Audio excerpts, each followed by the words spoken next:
নীরবতা এই পৃথিবীর সবচেয়ে জটিল সমস্যার একমাত্র সমাধান।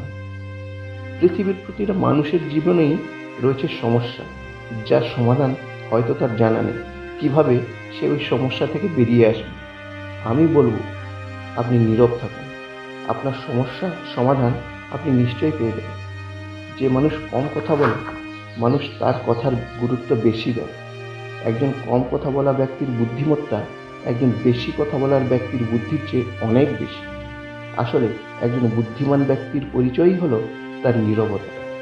এই বিষয়ে মহান গণিতজ্ঞ ও বিজ্ঞানী পিথাগোরাস বলেছিলেন, a fool is known by his speech and a wise man by silence.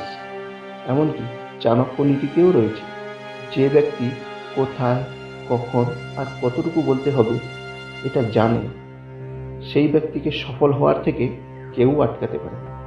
কারণ আপনার মুখ থেকে বেরোনো প্রতিটা শব্দ আপনার শক্তি হতে পারে, যদি আপনার ওই শব্দগুলোকে সঠিকভাবে ব্যবহার করা হয়।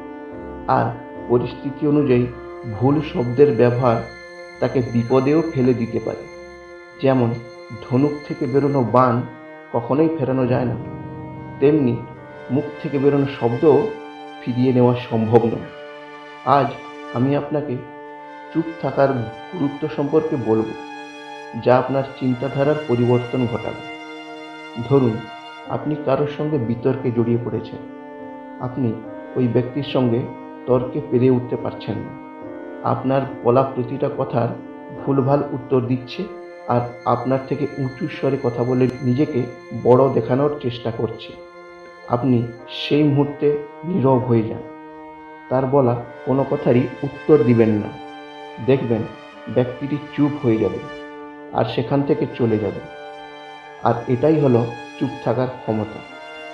ধরুন, আপনি কয়েকজনের সঙ্গে কোনো বিষয়ের উপর চর্চা করছেন।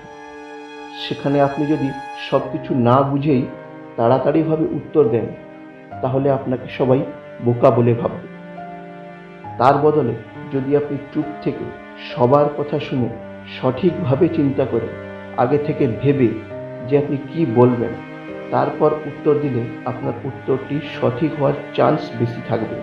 এবং চুপ থাকার কারণে অন্য ব্যক্তিরা আপনার বলা কথাগুলির গুরুত্বও বেশি দেবে। আপনার চুপ থাকাতে তারা শুধু এই কথাটাই ভাববে যে আপনি কি বলতে যাচ্ছেন, তাই আপনার বলা কথাগুলো মনোযোগ দিয়ে শুনবে। সমাজে অধিক কথা বলা ব্যক্তিকে কেউই গুরুত্ব দেয় না। আবার যদি কোনো জায়গায় অনেকগুলো মানুষের মধ্যে আপনি কথা বলছেন, কিন্তু আপনার কথা কেউই শুনছে না বা আপনাকে কেউ পাত্তা দিচ্ছে না, সেখানেও আপনি চুপ হয়ে যান। কারণ ওই ক্ষেত্রে আপনি কথা বললে আপনার গুরুত্বও কমে যাবে। আপনি চুপ হয়ে যাওয়ায় কিছুক্ষণ পরেই আপনার দিকে সবাই তাকাবে। সবাই ভাববে আপনি কেন চুপ হয়ে গেলেন। সবার অ্যাটেনশন আপনার দিকেই এসে যাবে। যদি আপনি চুপ থাকতে শিখে যান, তাহলে আপনার চিন্তন ক্ষমতা বাড়বে, আর বাড়বে আপনার ক্রিয়েটিভিটি। প্রতিটা বিষয়ের উপর আপনার ধারণা বাড়বে। আপনার মনে নতুন নতুন আইডিয়া আসবে। জীবনে কোনো সমস্যা যার আপনি সমাধান খুঁজে পাচ্ছেন না, নীরব থাকলে আপনার মনের মধ্যে তার সমাধানগুলিও আসতে থাকবে। আপনি যত বেশিক্ষণ নীরব থাকবেন, তত বেশি আপনার ইমাজিনেশন পাওয়ার বা কল্পনা শক্তি বাড়বে। আর কল্পনা শক্তি যত বাড়বে, আপনি তত বেশি সঠিকভাবে নীরবে থেকে কাজটা ভালোভাবে করতে পারবেন। আর সেই লক্ষ্যটাতে আপনি পৌঁছতে পারবেন, যেটা এতদিন আপনার আকাঙ্ক্ষা ছিল। আজ অবধি সকল সফল ব্যক্তিদের আপনি লক্ষ্য করলে তাদের মধ্যে একটা কমন গুণ দেখতে পাবেন। তারা কম কথা বলে, তারা অপর ব্যক্তির কথা বেশি শোনে। তাদের কম কথা বলার পিছনে একটাই কারণ, তারা অপর ব্যক্তির কথা সঠিক না ভুল তা বিচার করে।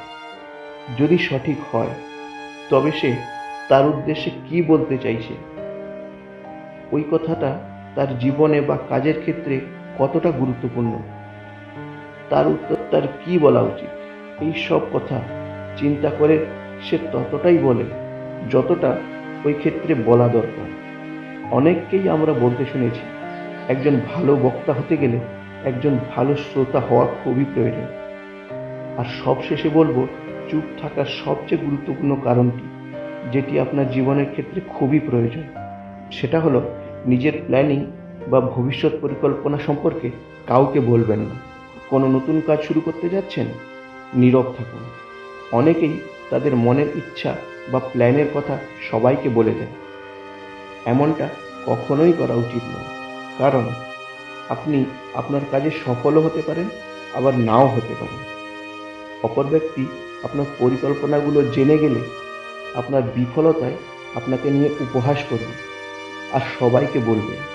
এর ফলে আপনাকে নিজেকে সবার সামনে ছোট বলে মনে হবে, আপনার সেলফ কনফিডেন্সও কমে যাবে। বিফলতার পরে দ্বিতীয়বার নতুন কোনো কাজ শুরু করতে ভয় পাবেন, নিজের উপর আপনার আত্মবিশ্বাসটাই থাকবে না। তাই আপনাকে বলবো, প্রত্যেকটা কাজে সফলতা ও বিফলতা দুটোই আছে। বিফলতায় ডিমোটিভেট না হয়ে নিজের লক্ষ্যের পথে নীরব থেকে পরিশ্রম করে যান। আপনার সফলতাই একদিন চিৎকার করে করে জানিয়ে দেবে যে আপনি আজ সফল।